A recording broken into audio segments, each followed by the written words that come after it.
UFC Vegas 96 has added 3 new fights since Monday. 2 of those fights serve as the Ultimate Fighter finale. One of those fights is a short notice step up, and I'm going to break down every single one of them. My name is Angelo. This is We Want Picks, and I'm going to break down the entire UFC Vegas 96 fight card, giving you my picks, predictions, and DraftKings plays. Before we break down the card, let's look at the wild success our community has been having. We have almost 4,000 premium members, 4,000 people with access to the website that use our tools, use our insight, and then they win DraftKings fantasy lineups. It's almost that simple. One of the tools they have access to is the DraftKings Optimizer. This will build lineups for you. Literally will build lineups for you with a couple clicks of the button, and it's preloaded with the ownership projections. These ownership projections are wildly important when you're building a lineup, and they are preloaded into the optimizer. A couple clicks of the button, and this will spit out a lineup for you. This will spit out 150 lineups for you. Premium membership is by far the greatest value in this or any other space. You're going to get bets, picks, tools, insight, and more. A full suite of DraftKings fantasy options, a full suite of FanDuel options, a full suite of bets, a full suite of picks with artificial intelligence, anything you could ever want or need heading into a fight weekend, ready to go for only $10 an entire month. Go to WeWantPicks.com, click Become a Member. You can unlock premium membership all the way through and past the next pay-per-view, which is UFC 306. Join these people. It's not a coincidence. We have over $600,000 in winnings in the last year. That's not a coincidence. That doesn't happen by accident. WeWantPicks.com. Click Become a Member at the top. Let's go ahead and break down this card. I mentioned there's 3 new fights. 2 of them are from the Ultimate Fighter. One of them is a short notice step up. There'll be entirely new breakdowns for you because when we broke this card down on Monday, these fights were not here. So let's just jump right in. Opening up the UFC Vegas 96 fight card, we have UFC newcomer Cong Wang taking on Victoria Leonardo. Cong Wang is by far the biggest favorite on this card, a minus 1,200 favorite. And that's because she's a nasty kickboxer that has worked her way into MMA. She has a win over Valentina Shevchenko, and that's like the thing she's hanging her hat on. The number one thing nobody mentions is that wasn't great. Nobody mentions Cong Wang without talking about her beating Valentina Shevchenko. And that was in kickboxing, not in MMA. But the reality is she's a very good kickboxer, a long, accomplished kickboxing career. She made the jump over to MMA. She worked on her takedown defense. She even has a takedown offensively in her career. She's got incredible striking, good power, good pressure, good speed. Looks like she can defend takedowns. She's relatively untested, but it looks like she can defend some takedowns. And if she can defend takedowns and if she can get her hands going, she should win this fight. She's fighting Victoria Leonardo. Victoria Leonardo, sort of a jack of all trades. She's not great at anything, but she's not terrible either. She's got okay striking. She's got okay jiu-jitsu. She's got okay wrestling. She's pretty big for the weight class. Good amount of experience. She is coming back after a full year layoff, which isn't great. But ultimately, Victoria Leonardo is there to lose. That's why they brought her in. Lose to this prospect. Lose to what we think will be an exciting addition to this weight class. And that's why Victoria Leonardo is here. And that's probably what happens. Cong Wang probably wins this fight and probably finishes Victoria Leonardo and therefore is probably worth her DraftKings fantasy price point. Problem is, anytime you get a UFC debut, there are already a lot of potential landmines. Then you add somebody who is coming from a different sport entirely, and then you add the fact that they're fighting a veteran, a UFC veteran with 4 UFC fights, been in here for 4 years. There's a lot of random factors here. The reality is, I do think Cong Wang wins. If she wins, she most likely wins by finish. Victoria is somebody that can be finished.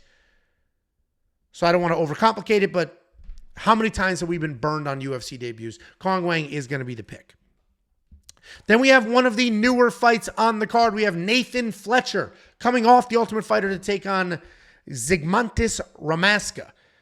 You're not going to see any data here because the Ultimate Fighter fights are not professional fights. I don't know if you know that, but the fights that happen inside the Ultimate Fighter, those are exhibitions. They do not go on your professional record. They don't count towards anything. It is just part of a reality show.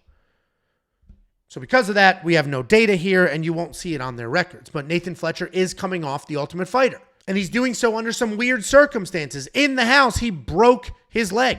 That didn't stop him from fighting. It didn't stop him from pressuring forward, showing us how incredibly tough he is. He's coming out of that same fight camp as Paddy Pimblett, as Molly.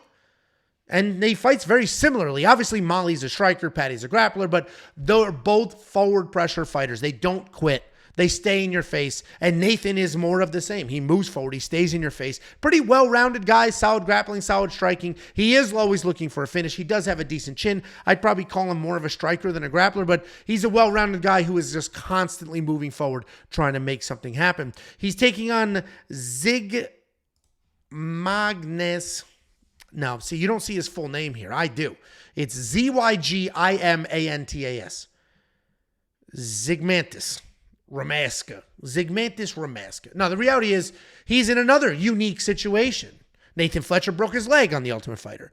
Zygimantas won his fight, but he took a little bit of a damage, so they didn't let him compete in the semifinal to make his way to the final. So the UFC put them together, and they're fighting anyway, and that's awesome. I love that they're doing that for these guys because they kind of got screwed in The Ultimate Fighter. In the house, they filmed that over like a month or 6 weeks, and they have to get a bunch of fights in, and you don't really get the recovery time you normally would. You don't really get the forgiveness that comes with an actual fight camp and things like that. So Ramaska kind of got screwed in the house, but he's still fighting on the finale nonetheless. Style-wise, he's a very fast guy. He's a very dangerous striker. He's constantly moving, constantly throwing. He stands very tall, just vertical and upright. He never shies away from a firefight. He's got constant pressure, but he can be taken down. Luckily, even on the ground, he's constantly working, and he's always trying to dish out some damage. Nathan's an okay favorite here as far as pricing is concerned, both in betting and DraftKings Fantasy. And it makes sense because even though Zygimantas has insane volume and he never stops throwing, he's also chinny. He can be taken down. If he closes his eyes and just bombs away, as he has done in the past, it is very possible that Nathan catches him, takes him down, or both. Nathan is going to be the pick here. This is a great fight to give both these guys an opportunity in the real UFC, not in the Ultimate Fighter. And I think Nathan at $8,400 might be a good person to have in your lineup because he should win. Ramaska gets hit, dude. Watch those Ultimate Fighter fights. He is just getting cracked. He's getting wobbled. And even though he ends up winning those fights, he's not going well when he turns it around and gets that win. So problem is, these Ultimate Fighter guys, you never know what you're going to get because in the house, they're just sort of like group training. There's like weird tension because they're supposed to be fighting each other and they're on teams, but they're not. But then the show stopped filming a while ago. Then they went back to their real lives, started training in real life for this fight. So many times we see the fights outside of the Ultimate Fighter are just far better than the ones inside. We see progression at an incredible rate. So ultimately, I am going to go Nathan. I think he's the better, more technical fighter. And Ramaska's chinny, can get hit, can get put into some trouble. So we're going to go Nathan here. And lineup price-wise isn't absolutely terrible. But again, lots of unknowns. Then we have a lady fight. We have Jacqueline Cavalcanti taking on Josiane Nunes. Jacqueline Cavalcanti, she's a long striker. She'll use footwork. She'll use feints. She'll manage range. She does a good job working your legs early to try to slow you down, and then she'll come up top and try to put you out. She keeps her striking very technical, and when she does find the rhythm, she will work forward, and she will look good doing it. But she doesn't do well backing up. If you pressure her, you can have some success. Ultimately, she is a decent prospect. She is coming off this win over Zara Fairn back in 2023, but let me remind you, Zara Fairn is literally 49 years old. Not literally, but she's old as shit. She is taking on Josiane Nunes. Josiane Nunes is a bowling ball. Just literally just short, round, thick, solid. And like a bowling ball, she will just roll forward and there's no stopping her. There's no stopping her. She'll just take whatever beating and continue to move forward. You can try to push her around, try to take her down as Chelsea Chandler did, but let's not forget Chelsea Chandler's like 6'8", has hair up and down her entire body and lives in the woods full time. Josiane Nunes can be powerful. She throws very hard. She's not a great grappler, but her striking is actually pretty solid and it's pretty busy. As I mentioned, she will just move forward, bomb away, and nothing bothers her. I think Josiane Nunes can absolutely win this fight, because we watch Jacqueline not like forward pressure. Josiane Nunes only knows forward pressure, and we're getting her at $7,700. I mean, let's look at these fights. 102 strikes when she beat Zara Fairn.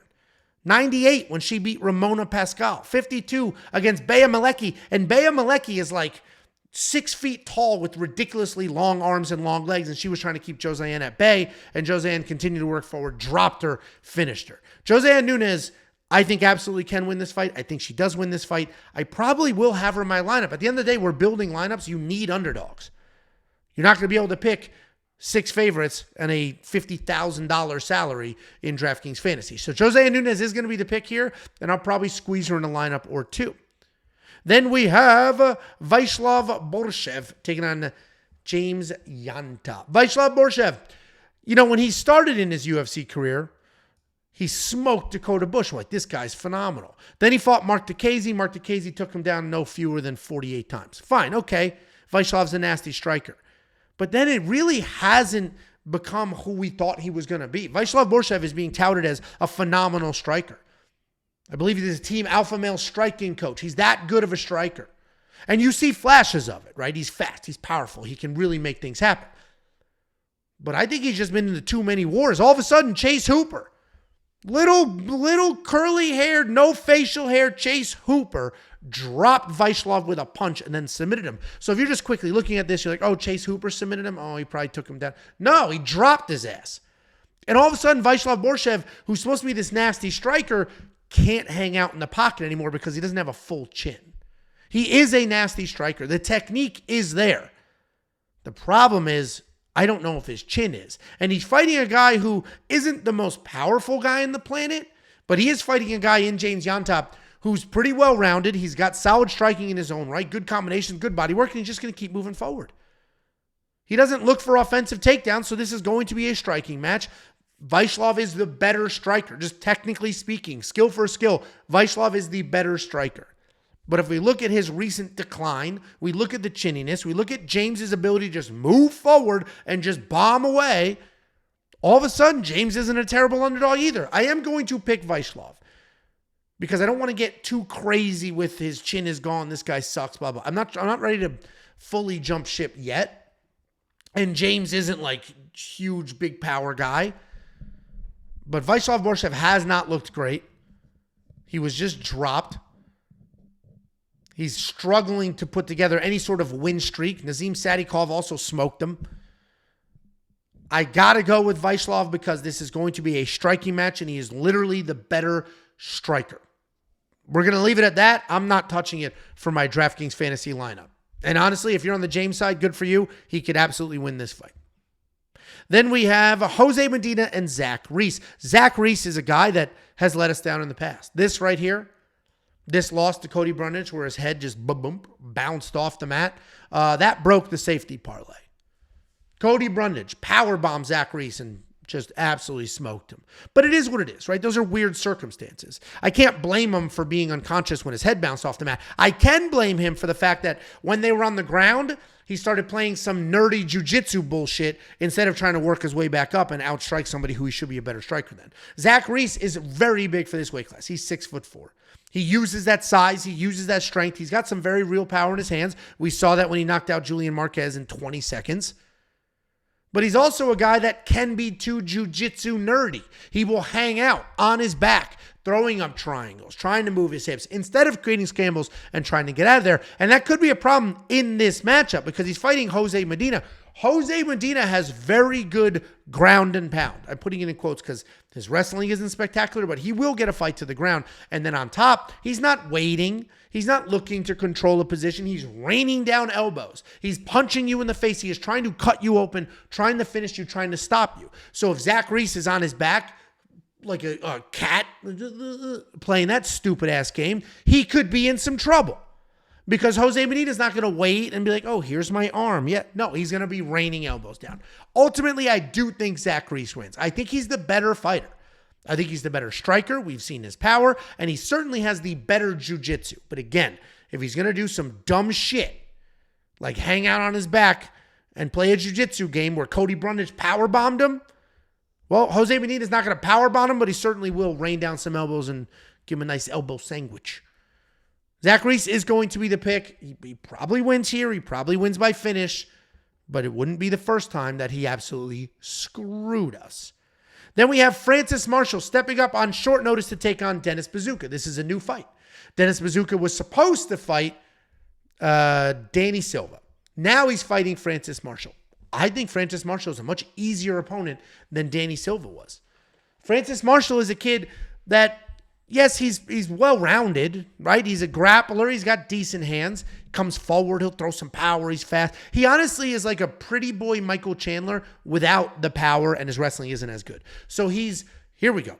He's Michael Chandler if you bought Michael Chandler on Wish or Temu, but you got the good-looking model. That's what Francis Marshall is. He'll engage in a striking match, but he doesn't have a ton of power. He'll look to wrestle, and he'll get some takedowns, but he's not wildly explosive like a Michael Chandler, but he is very handsome. Beautiful blonde hair. The whole thing. If he gets his wrestling going, he can absolutely have a ton of success. If he can't, he's going to get pieced up. If you take him down, he's absolutely useless off his back, and we saw that when Isaac Dulgarian beat him. Obviously, Isaac Dulgarian is sort of phenomenal in the offensive wrestling and the damage on top, but Isaac Dulgarian took down Francis Marshall, and Francis Marshall looked absolutely clueless. And if you think Dennis Buzukja is as good as I am, then you think he's great at $7,400, and I do think that. And the reality is we're getting a discount because Dennis Buzukja was supposed to fight Danny Silva. Danny Silva is very, very good. Francis Marshall is not very, very good. So when they priced Dennis Buzukja, they priced him against Danny Silva. And as we all know, when you get a new opponent, DraftKings doesn't reprice the person who stayed on the card. So we got him at very, very good underdog pricing. Dennis Buzukja is a guy that has wrestling. He wrestled long before he fought. He has good striking. He has power. His biggest issue is he doesn't do all the things at the same time. You don't see him wrestle and strike. He'll either strike or wrestle. He's not really doing both. If I could trust him to wrestle more, he'd be the guaranteed play of the day. I'd be all over him. I can't guarantee that he is going to wrestle, but I do think he wins his fight. I hope he does wrestle. I hope he shoots, and I hope he shoots early. Because when he does wrestle, he can do a great job. We haven't really seen it in the UFC. He tried to take down Sean Woodson, but couldn't. But Sean Woodson is literally like 6'6", and he couldn't wrap his arms all the way around. Jamal Emmers smoked him, but that's a very quality loss. So all of a sudden, Dennis Buzukja has 2 losses in the UFC, both of which are very quality, and then he finally fought somebody at his level and smoked him. I think Dennis Buzukja wins here. $7,400 is a great price point for a guy, that was already on the card in a full fight camp that can wrestle, hopefully, that certainly can strike and has a little bit of power in his hands. And then we have Edmen Shahbazyan taking on Gerald Meerschaert. This is striker versus grappler. This is the throwback of MMA. This is a 1996 kind of fight. We have Edmen Shahbazyan, who's all striking, no grappling. The guy's got good power in his hands, very good striker, very well-rounded on the feet, right? He'll have impressive kicks. He'll touch you up with his boxing. He does get taken down a ton. And that's because when he's so long and then he plants his feet when he throws. He throws everything with intent and he will plant. When he does plant, people exploit that. Takedown defense is just okay at 63%. If he does get taken down, basically clueless. He doesn't scramble well enough to get back to his feet. He doesn't have good enough submission offense to threaten anything, to create a scramble. So if he gets taken down, he ends up on the ground and he ends up in a little trouble. He can shoot takedowns though, but I don't imagine that's going to happen in this fight because he's fighting Gerald Meerschaert. Gerald Meerschaert is a grappling guy.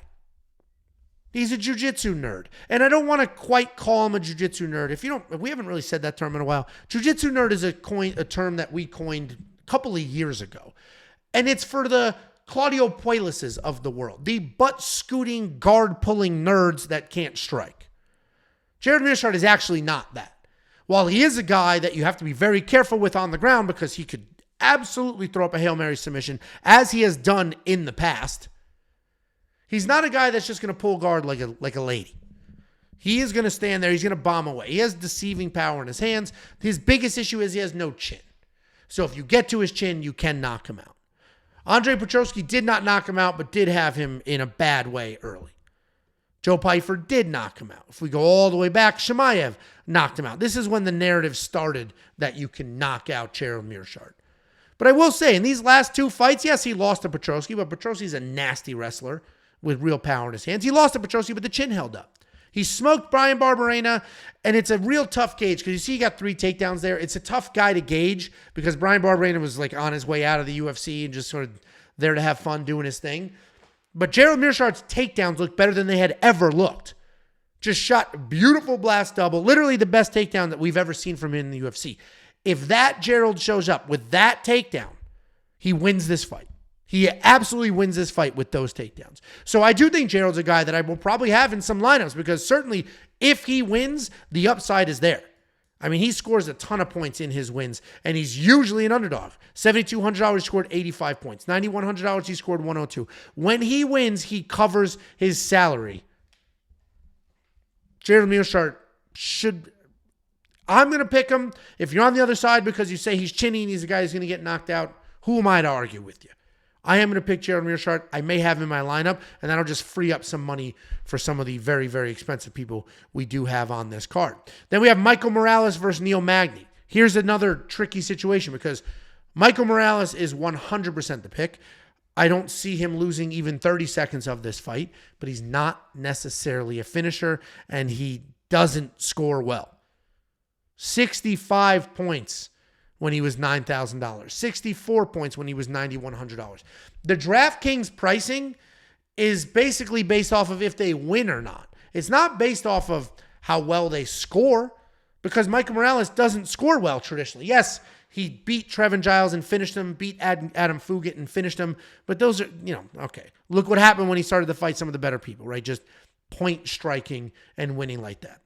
Michael Morales likely wins this fight by point fighting. I cannot have my lineup at this $9,500 price point. Just absolutely cannot do that. But Michael Morales should win. He is fighting the most experienced guy he's ever fought before in Neil Magny. Neil Magny's got 29 wins. 29 wins. He has more wins than Michael Morales has fights by a lot.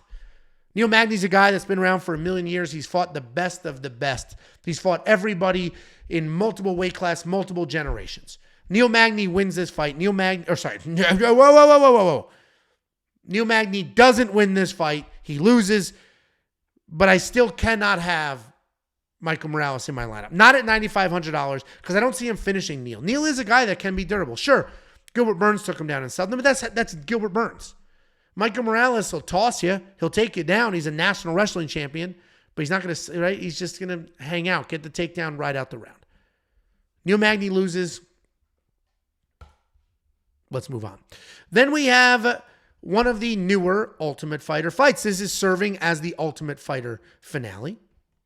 We have an interesting matchup. Mairon Santos taking on Kaan Ofli. Mairon Santos is a big, powerful striker. He's freaking huge for this weight class.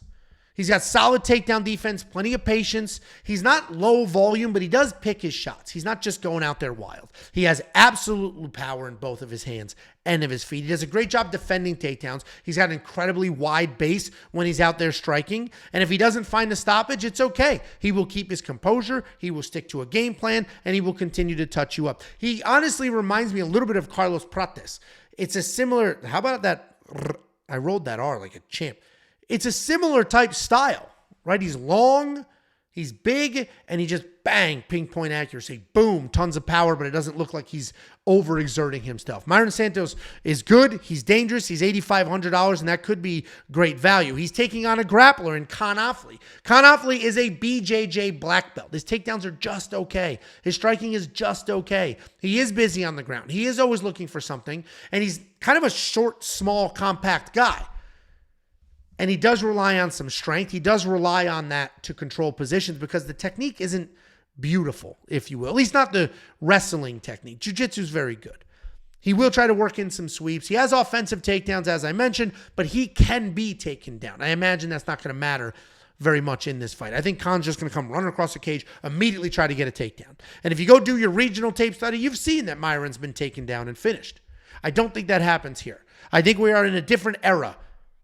I think we're in a world now where these short guys that have okay wrestling aren't able to do what they think they can do to these long, pinpoint accurate, powerful strikers. I think Mairon wins this fight. I think he wins by finish, even though he can take his time. And I think he's great value at $8,500. Then we have Ryan Loder taking on Robert Valentin. I mean, they say Valentine, but there's no E, so it's really driving me crazy. But this is serving as the other Ultimate Fighter finale. This is the middleweight finale to the Ultimate Fighter. Robert Valentine's got Yuri Prohashka vibes, kind of a psychopath. He is a creative striker. He will plot forward. He's got low hands, plenty of spinning techniques, powerful hands. There is a ton of power in there and a willingness to exchange. He's also very, very hittable, though. He can be hit quite often. He can be a bit chinny as well. If you go back and watch the fight that got him into this fight, the semifinals in the Ultimate Fighter, he was rocked, wobbled, luckily pulled the takedown out of his ass and then pulled a submission out of his ass as well. It was a freaking key lock that he did with his legs. So he's a talented guy with plenty of finishing upside, but he gets a little too crazy. The spins may not be his friend in this fight because he is fighting Ryan Loder. Ryan Loder's an all-American wrestler. Quite literally the most boring guy on this card. Like literally. But sometimes boring is a good thing. Sometimes boring is all you need to get a win. And Ryan Loden's fighting for a contract. He's not fighting for entertainment. Not yet. Later, after he's gotten this contract, he's going to need to step it up or the UFC is going to cut his ass. But Ryan Loder, I think, wins this fight. He is a dog here. And I think the wrestling is going to matter because as Robert Valentine's spinning in circles trying to be entertaining, I think Ryan just lowers his level, shoots a takedown. When Ryan takes you down, it is very hard to get up. He is not a guy you just get up from. He has insane control, great top pressure, not looking to finish, literally doing nothing with it. He's like a weighted blanket. You know those 50-pound blankets that women use and cuddle up? That's what Ryan Loder is. He'll take you down, and then he's just a weighted blanket holding you there. This is going to be the most boring fight on the card, but I think Ryan Loder wins, and frankly, $7,800. If he gets 3 takedowns, that's 15 points. We get some control time. I mean, he may end up being worth the money. The problem is he doesn't do anything. And you're not going to stand up on him. So it's not like we're going to get 10 takedowns. We'll probably get 3. I think Ryan Loder wins this fight. You decide if you want him in your lineup or not. That takes us to the co-main event of the evening. We have Angela Hill taking on Tabitha Ricci. This is 100% a pick-your-side type fight. And there's 2 narratives here. We got Angela Hill, the tried and true vet that all of a sudden is 4-1 in her last 5. All of a sudden, she's beating young prospects. She finished Luana Pinheiro. And a lot of that had to do with the fact that Luana slowed down and got tired. But it also has to do with the fact that at 39 years old or 40 or whatever she is, Angela Hill is not slowing down. She looks just as fast as she always did. She's got more confidence than she's ever had. Takedown defense is there. Striking is there. She's got no power. She's not very dangerous. Again, she finished Luana because Luana was gassed. But Angela Hill all of a sudden is beating people and beating them convincingly. Beat Luana Pinheiro. Beat Denise Gomes. Beat Emily Ducati. Beat Lupe Godinez. She lost to Mackenzie Dern, but this version of Mackenzie Dern was quite literally the best we've ever seen. Her striking looked spectacular in that fight. And I think it caught Angela off guard. I think Angela was prepared for a grappling match and ended up in a striking match with a forward pressure striker. Either way, Angela Hill has been looking pretty good. And when Angela Hill wins, she can score pretty well. This is a different type matchup. Because if we look at the win over Denise Gomes, okay, 5 takedowns. She's not going to be doing that here against Tabitha Ricci. So let's go look at a win where there were no takedowns and just tons of striking. And she skill scores really well. 182 significant strikes landed. 0 takedowns whatsoever. No control time. It was literally just busy striking. And this fight could look exactly like that. She's taking on Tabitha Ricci. Tabitha Ricci is interesting because Tabitha Ricci is jacked. She's very strong.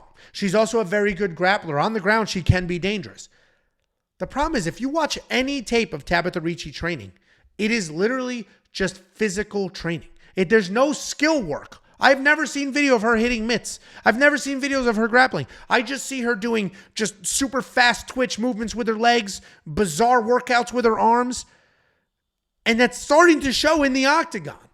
She looks and fights like somebody who's in phenomenal shape but isn't tweaking the skills. Tabitha Ricci moves forward, has cardio for a million years. She looks strong. She never slows down, but I'm not seeing the improvements.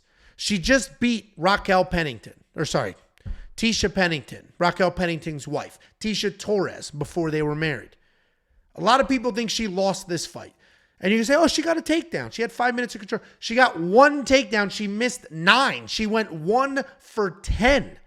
She missed 9 takedowns. You would think somebody with her physical abilities, somebody in the shape that she is in, who wants to get fights to the ground because she's a nasty grappler, would be wrestling her ass off, and she's not. And the reason I'm going on such a rant here is because Tabitha Ricci is a very good prospect that absolutely could do something. She's dating a professional boxer who's supposed to be the next big thing, and her hands aren't improving. So Tabitha Ricci wins fights with forward pressure and cardio, but she's fighting Angela Hill, who has insane cardio, 20 years of experience, and hopefully takedown defense. I think Angela Hill wins this fight. I absolutely 100% understand the case for Tabitha Ricci. I get it. If Tabitha Ricci can get a few takedowns, she dominates this fight, as she has every other fight she's gotten takedowns in. When she gets takedowns, she dominates. So if you think she can get the takedowns, then she needs to be your pick, and you should put her in your lineup because she scores quite well in those fights. If you don't, and you think Angela Hill just uses the veteran savvy and the cage and the footwork and the hands, well, then Angela Hill should be in your lineup. You're going to have to pick your side on this one. I am on the Angela Hill side, but no love lost for anybody that's picking Tabitha Ricci because I fully get it. And then we have the main event of the evening, Caio Borralho taking on Jared Cannonier. I'm a little nervous here. I'm going to pick Caio. I'll probably throw him in my lineup, but I am a little nervous here because this is a giant step up in competition for Caio Borralho. Insane step up. Caio Borralho is fighting the number 5 guy ranked in the world. And previous to him, he hasn't fought anybody that's any good. Paul Craig sucks. Magomedov, not great. Oleksichuk sucks. Muradov sucks. Petrosian sucks. Actually, Muradov's not terrible. Omar Gadzhiev, not great. So he's doing to these people what he should be doing, right? He's getting takedowns. He's winning fights. He knocked down Magomedov. He knocked down Paul Craig. And hopefully he doesn't think that he's a striker now. Because if he thinks he's a striker now, he's going to be in some trouble. Overall, Caio Borralho is a big dude at this weight class. He's on a 15-fight win streak. He has takedowns. He's got phenomenal jiu-jitsu, and he's got some of the best fight IQ, maybe literally the best fight IQ in this division. But he is fighting a tried and true vet in Jared Cannonier. Jared Cannonier has fought everybody. He's fought for a title. I mean, every single one of these people are ranked. Derek Brunson at the time was ranked in the top 5. Israel Adesanya obviously was the world champion at the time. Sean Strickland was ranked and still is. This is a win. I don't think he won that fight. Marvin Vettori, ranked. Imavov, these are all Robert Whittaker, Jack Hermanson. Like, he's fighting literally every single one of these fights is against somebody in the top 10, or at least in the top 10 at the time. And that's why this is a massive step up in competition for Caio Borralho, because Jared Cannonier has wild head start on the experience. But Jared Cannonier is literally 40 years old. And 2 fights ago when he fought Marvin Vettori, he didn't look it. He did not look it. 241 significant strikes. I believe that was a record at the time. But then he fought Imavov. And yeah, he was doing okay. He was winning a couple of rounds, and a lot of people think that this stoppage was early, but he didn't look quite the same. The drop-off in this year was big. The drop-off from 39-year-old Jared Cannonier to 40 seemed big, and that may have had to do with Imavov and how physically imposing he is, but I do think age is going to catch up to him. And while I do think Jared Cannonier has way more experience, certainly the more dangerous guy with the wild power in his hands, I think Caio Borralho, I think the fight IQ, I think the gym that he's coming out of, I think the win streak he is on, I think all of that does matter. And I think Caio Borralho wins this fight. There's some fighters that we break down and we just say you can't trust them, right? Lupe Godinez, you can't trust her. All the ability in the world, you can't trust her. Caio Borralho is the literal opposite. He does have a ton of ability, but you can trust him. He's not going to do dumb shit. And for those reasons, I am picking Caio Borralho. He'll probably be in my lineup. Guys, that's the breakdown. Go be a damn premium member. Join this crew of people. The people who have won $600,000+ in the last year playing DraftKings Fantasy using our tools, using our DraftKings ownership projections, using the DraftKings Optimizer. Everything you could ever want or need heading into a fight week, $10 for an entire month, and that month is going to include UFC 306. That's the Noche card. That's the Sphere card. WeWantPicks.com. Click Become a Member at the top. It is only $10 for an entire month.